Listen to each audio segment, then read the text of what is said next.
Have you ever had a feeling that something was off about someone, but you couldn't quite explain why? Maybe a friend who always finds a way to ruin your good news, a coworker who smiles a little too much when you fail, or worse, someone who has slowly gained control over your thoughts, decisions, and emotions without you even noticing. The truth is, some people don't just bring negativity into your life. They thrive on manipulation, deceit, and destruction.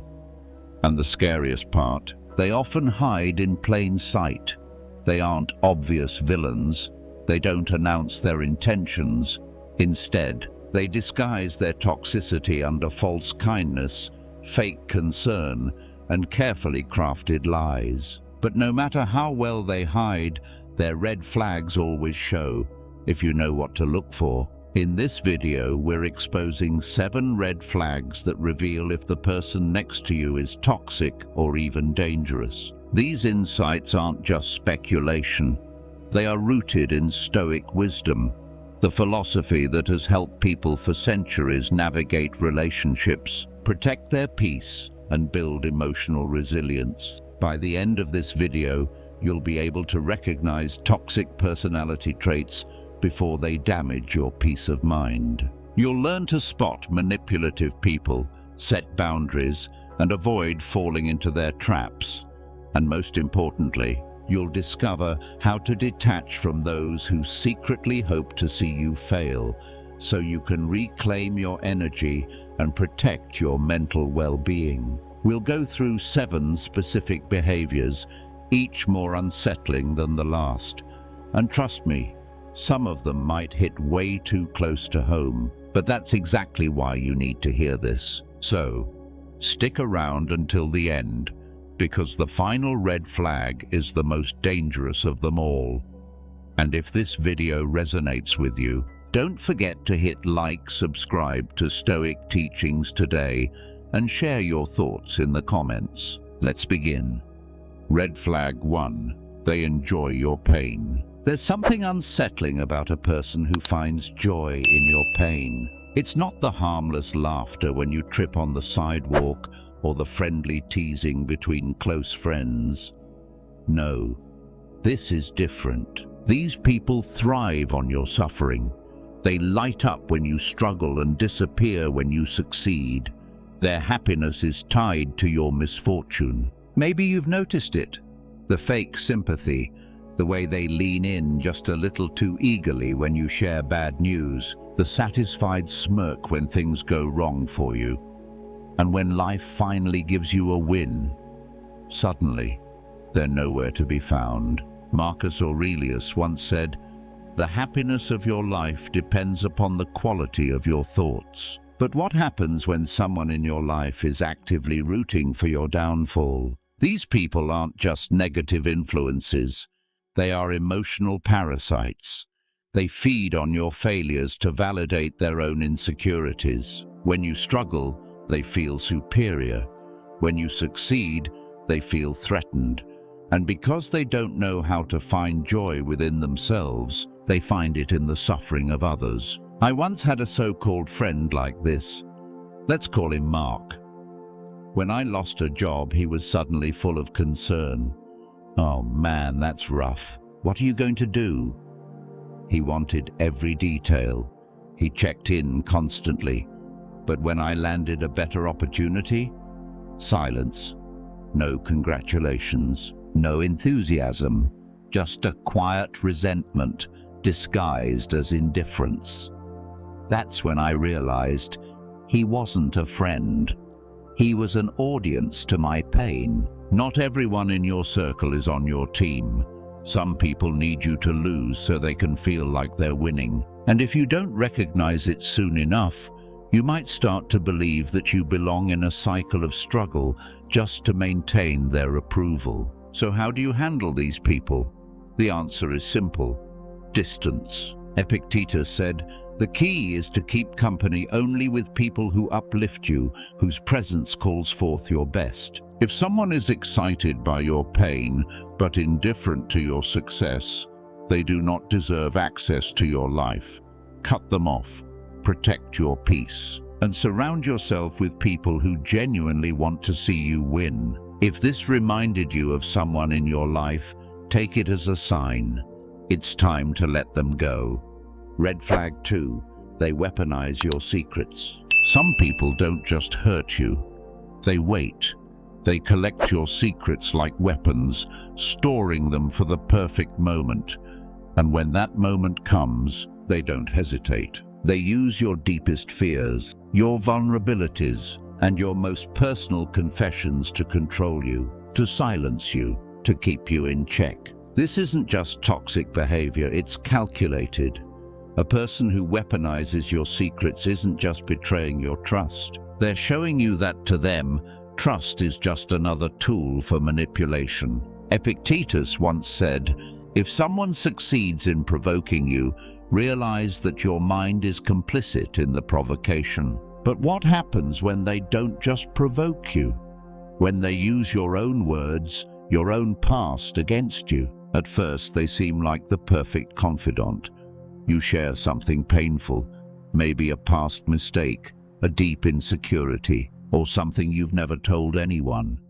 They listen, they nod, they comfort you, and you think finally, someone who understands. But then, one day, you have a disagreement, a small argument, and out of nowhere, they bring up that secret. Not because they care, not because they want to help, but because they want to win. I once had a so-called friend like this. Let's call her Sarah. One night, I opened up to her. I told her about my biggest insecurity, how I never felt good enough, no matter how much I achieved. She hugged me, reassured me. Fast forward a few months, we had a minor argument, and suddenly, she smirked and said, "Maybe if you weren't so desperate for validation, people would actually like you." My stomach dropped. That wasn't an insult. That was a sniper shot. Precise, intentional, devastating. That's when I realized some people don't listen to understand. They listen to use. They see your vulnerability as a weakness, something they can exploit when the time is right. And if you let them, they will keep you in a cycle of fear, afraid to open up, afraid to trust, afraid to be real. So, how do you protect yourself? Seneca once wrote, "The greatest remedy for anger is delay." When it comes to these people, the greatest remedy is distance. If someone weaponizes your trust, they do not deserve it. And if they make you feel unsafe in your own vulnerability, they do not deserve access to your life. A real friend protects your wounds. They don't profit from them. If you've ever had someone like this in your life, take it as a sign. It's time to walk away. Red flag 3. They ruin good moments on purpose. Some people just can't stand to see you happy. The moment you're celebrating, they find a way to ruin it. They make an offhand comment that kills the mood. They bring up something negative to shift the attention, or they simply refuse to acknowledge your joy. This isn't an accident, it's deliberate. A person who constantly ruins good moments does it for one reason. Your happiness reminds them of their own misery. Instead of using your success as motivation, they try to bring you down to their level. Marcus Aurelius once wrote, "The happiness of your life depends upon the quality of your thoughts."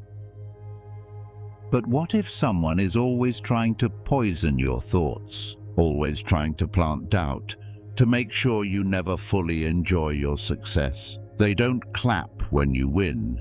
They disappear when you're thriving. But the moment something goes wrong, suddenly they're invested in your life. That's not a friend. That's a parasite. I once knew someone like this. Let's call her Lisa. I had just reached a huge milestone in my career, something I had worked for years to achieve. Naturally, I shared the news with my close friends, expecting excitement and encouragement. But Lisa, she responded with a dry, "Must be nice. Some of us are still stuck in jobs we hate." At first, I brushed it off. But later that night, while I was celebrating, She sent me a long text about how she was struggling and needed to talk. I stepped outside, worried something was seriously wrong, only to find out she was upset over something trivial. Nothing urgent, nothing life-changing. That's when it hit me. She wasn't reaching out because she needed support. She was reaching out because she couldn't stand that I was happy while she wasn't. That's what these people do. When you're down, they feel big. When you're winning, they feel small. So instead of working on themselves, they try to sabotage you. Epictetus reminds us, if someone succeeds in provoking you, realize that your mind is complicit in the provocation. That's why your best defense is simple. Don't engage. Protect your energy. Celebrate your wins without guilt. If someone constantly ruins your good moments, stop inviting them into your happiness. Let them watch from a distance. Your joy is too valuable to be shared with people who can't handle it. Red flag 4. They lack empathy completely. Some people don't just lack empathy, they are completely incapable of it. They don't care when others suffer. They don't feel guilt when they hurt someone. They don't flinch at tragedy. And worst of all, they know how to fake it just enough to blend in. Stoic philosophy teaches us that our power lies in our response, not in changing others. Epictetus once said, "It's not what happens to you, but how you react to it that matters." But what happens when someone around you consistently shows no reaction? When their indifference to pain is more than just coldness, but a complete void of humanity? These people lack true emotional connection. When you share something personal, they respond with indifference. When you're hurting, they shrug it off. And when they hurt you, they never genuinely apologize because to them, emotions are just tools to manipulate, not experiences to share. I once had a friend like this. Let's call him Mike. When I was going through one of the hardest moments of my life, I confided in him, expecting some level of support. His response? A flat, "Yeah, that sucks." And then, without skipping a beat, he changed the subject to something trivial, as if my pain was nothing more than a minor inconvenience in his day. At first, I thought maybe he was just awkward with emotions, but then I noticed the pattern. When others were hurting, he reacted the same way. No concern, no real acknowledgement, just a detached, almost robotic response. But here's the part that made it clear. When he was going through something, suddenly he expected everyone's sympathy. He wanted deep conversations. He wanted validation. He wanted the very thing he refused to give to others. That's when I realized he wasn't incapable of emotion. He was just incapable of caring unless it benefited him. A person who lacks empathy is dangerous in ways that are easy to overlook. They will hurt you and feel nothing. They will gaslight you into thinking you're too sensitive. They will exploit your kindness without ever giving anything back. And if you're not careful, they will convince you that you're the problem. Marcus Aurelius reminds us, the soul becomes dyed with the color of its thoughts. If you surround yourself with people who lack empathy, over time, you might start questioning your own emotions. You might start doubting your instincts, wondering if maybe you are overreacting. But you're not. A person who consistently lacks empathy will never change. And the longer you stay around them, the more drained and unbalanced you will feel. So here's the truth. If someone repeatedly shows you that they don't care about your feelings, believe them. Stop expecting warmth from someone who is emotionally hollow. Protect your peace. Walk away. And surround yourself with people who actually have hearts, not just functioning nervous systems. Red flag 5. They have a creepy level of control over others. Some people don't just influence others, they control them. They dictate group dynamics. manipulate relationships, and make sure everything revolves around their desires. It's not always obvious. They don't need to yell or demand. Instead, they use guilt, subtle threats, and psychological pressure to keep people under their control. And most of the time, the people around them don't even realize what's happening until it's too late. Marcus Aurelius once said, "The happiness of your life depends upon the quality of your thoughts." But when you're constantly walking on eggshells around someone, afraid to upset them, afraid to make independent decisions, your thoughts are no longer your own. A controlling person has a way of making everyone feel like they owe them something. They keep a mental tally of favors and remind you whenever they want something in return. They manipulate emotions to ensure you stay dependent on them. They can turn an entire group against someone just by planting seeds of doubt. And they will never, ever admit what they're doing. I once had a friend like this. Let's call her Rachel.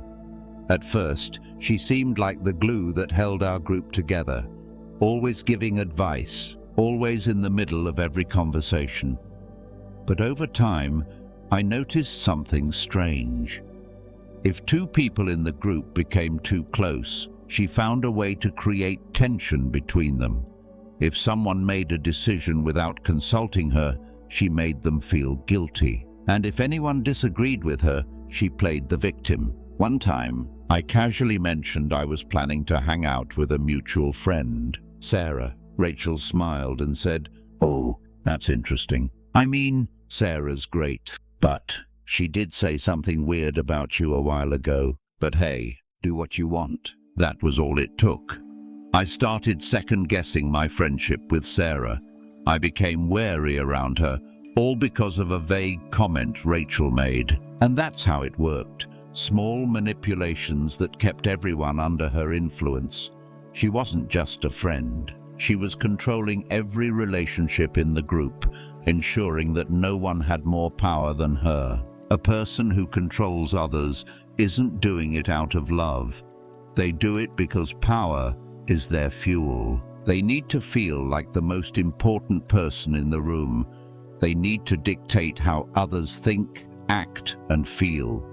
And the worst part, they do it so skillfully that their victims often don't even realize they're being manipulated. Seneca once warned, "Associate with those who will make a better man of you." But a controlling person will never let you grow beyond them. If you start thinking for yourself, setting boundaries, or making choices that don't involve them, they will retaliate, either by guilt-tripping, spreading rumors, or acting as if you've betrayed them. If someone in your life makes you feel anxious about making your own decisions, if you find yourself justifying their behavior even when you know it's wrong, if you constantly feel like you owe them something, even when they demand more than they give, that's not a relationship. That's control. And the best way to deal with a puppet master: cut the strings. Don't explain. Don't justify. Just walk away. You are not a chess piece. You are not someone's emotional hostage. Real relationships make you feel free, not trapped. Red flag 6. They push your boundaries as a joke. Some people don't just disrespect boundaries, they test them. And they do it under the perfect disguise, a joke. They'll say something offensive, invade your personal space, or push you into situations you're uncomfortable with. But the moment you call them out, they act like you're overreacting. Relax. It was just a joke. Wow, you're really sensitive. Come on, don't be so dramatic. But here's the truth. It's never just a joke. It's a test, a way to see how much they can get away with. And if you let it slide once, they'll keep pushing. Marcus Aurelius once said, "The soul becomes dyed with the color of its thoughts." If you're constantly told that your discomfort is wrong, that you're the one being too sensitive, you start to doubt yourself. You begin to wonder if maybe you should just laugh along, let it go, stop making things awkward. But that's exactly what they want. Your silence, your compliance. I once knew someone like this. Let's call him Jason.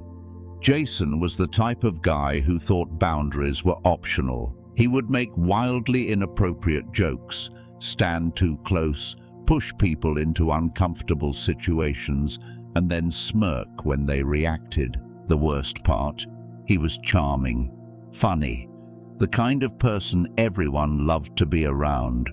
So when he crossed the line, people hesitated to call him out. No one wanted to be that person, the one who ruined the fun. One night, Jason made a joke about me in front of a group of friends. Something personal, something I had told him in confidence. I laughed it off at first, but later I told him privately that it made me uncomfortable. His response? Damn, I forgot you're one of those sensitive types now. He didn't apologize. He didn't acknowledge my feelings. He flipped it, turning me into the problem. That's when I realized he wasn't joking. He was testing, and the moment I finally said enough, he made me the bad guy. A person who pushes your boundaries as a joke isn't joking. They're looking for weak spots. They want to see how much they can disrespect you without facing consequences.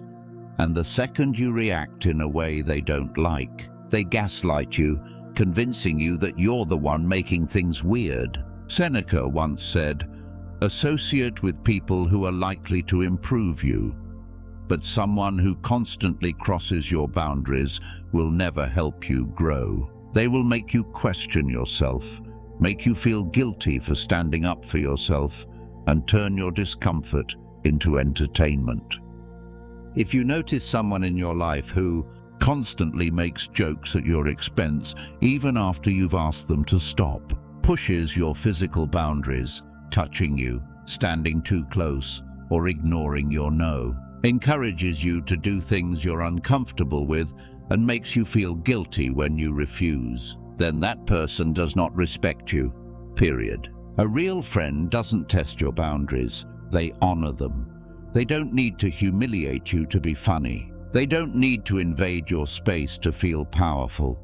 They don't need to manipulate you into doing things you don't want to do. So if someone keeps joking at your expense, stop laughing, stop explaining, stop giving them the benefit of the doubt. You don't owe anyone access to your comfort, your personal space, or your peace of mind. If they don't respect your boundaries, they don't deserve to be in your life. And if they call you too sensitive for standing up for yourself, good. That means they weren't meant to be in your life anyway. Red flag 7.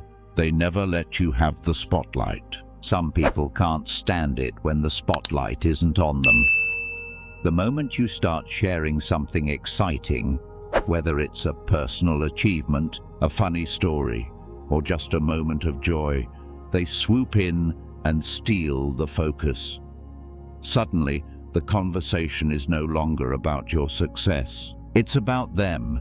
They one-up your accomplishments, downplay your victories, or shift the topic entirely. And the worst part? They do it so smoothly, so effortlessly, that you almost don't notice it happening. Marcus Aurelius once wrote, "The happiness of your life depends upon the quality of your thoughts." But if you're constantly surrounded by people who refuse to let you enjoy your moment, who make you feel like your success is insignificant, your thoughts become clouded. You begin to shrink yourself, to downplay your wins, to avoid sharing the things that bring you joy, just to avoid their reactions. I had a friend like this once. Let's call her Lisa. Every time I shared something I was proud of, she had to make it about her. "Oh, that's nice, but you know what happened to me last week?" Or "That's cool, but I've actually done something even crazier." It was never enough to just be happy for me.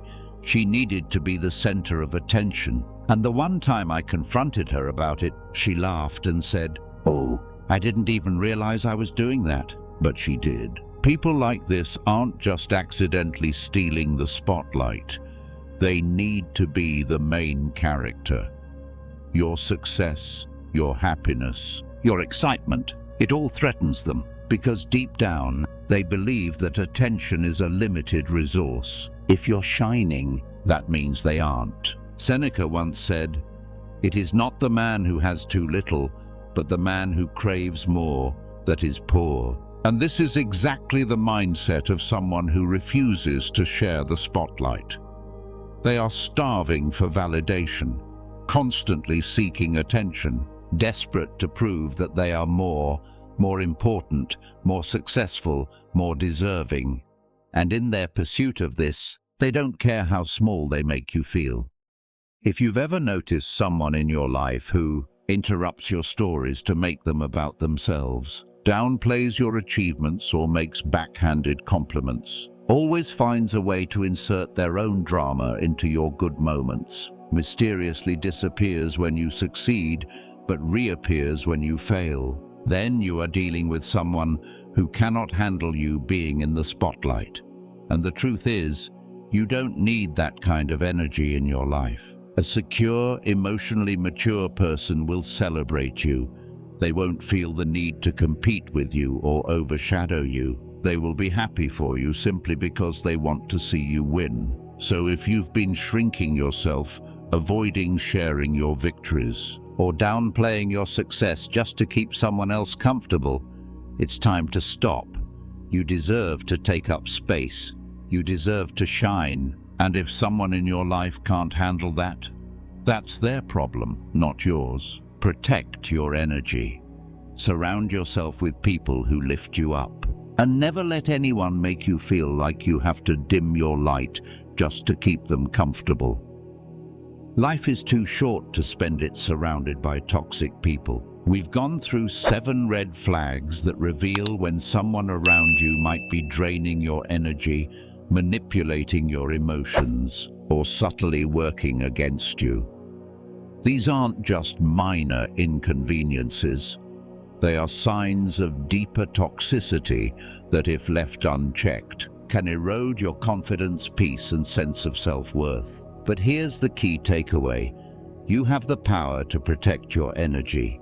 As Epictetus said, the key is to keep company only with people who uplift you, whose presence calls forth your best. Recognizing toxic personality traits isn't about labeling people as villains. It's about setting boundaries and refusing to let negativity control your life. So, what can you do starting today? First, observe. Pay attention to how people react to your success, how they treat your vulnerability, and whether they respect your boundaries. Second, act. Distance yourself from those who thrive on your pain, belittle your wins, or manipulate your emotions. And third, cultivate. Surround yourself with people who encourage your growth, who celebrate your happiness, and who bring peace into your life instead of chaos. By practicing Stoic wisdom, you gain something invaluable: inner freedom. You become less affected by external negativity because you've learned to master your own response. You stop wasting energy on people who don't deserve it. And most importantly, you create space for real connections, genuine joy, and a life that is truly yours. If this video resonated with you, let me know in the comments. Have you ever dealt with someone like this? How did you handle it? Let's share our experiences and help each other grow. And if you found value in today's lesson, don't forget to like and subscribe to Stoic Teachings Today for more insights on mastering your emotions, protecting your peace, and living with wisdom. Your energy is sacred. Your peace is priceless. Protect both. See you in the next one.